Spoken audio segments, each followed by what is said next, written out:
My name is Helen Davis. I'm an employee of the DeWitt District Library, and I'm reading Chop Chop by Simon Wroe. The chop chop doesn't refer to the way we usually mean hurry, although it does in a way.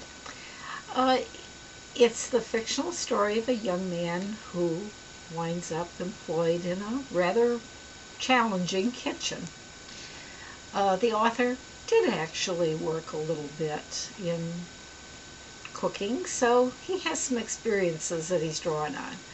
I really hope they weren't as unusual as the ones that he describes in the book, but the central character has recently gotten an English Lit degree, which after spending about 3 months in his parents' home, he's realized is absolutely useless when it comes to getting a job.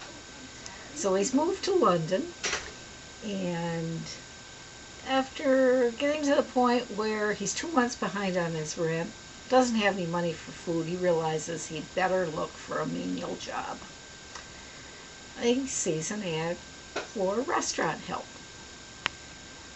And it says something for how desperate the restaurant is that he's hired, because he has absolutely no experience that relates to the work.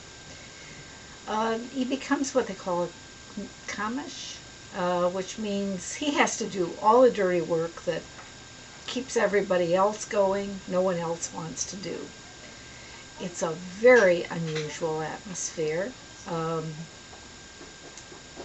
And you find out that almost everybody has multiple problems. Most of the people who work in the restaurant world just have a hard time becoming employed anyplace else. They're usually short-term employees that either leave on their own or are fired. But it is a world where that becomes almost a family. Everybody has nicknames. Our narrator becomes Monocle, which is somehow people think relates to the fact that he has that lit degree that he can't use for anything. Bob, the head chef, is a sadistic individual.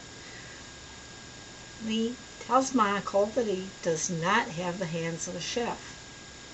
When Bob seems puzzled, doesn't understand what he's talking about, Bob takes his hand, puts it right on a burner, so that he winds up with a very severe burn. When Monocle looks around, he realizes that everybody has burns, scars from major cuts. It's a tough life.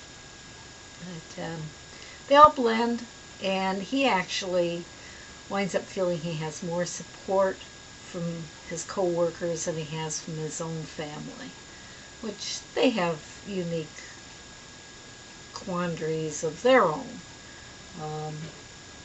His father shows up at the restaurant, and Monocle has to somehow work through the issues that he has with his family.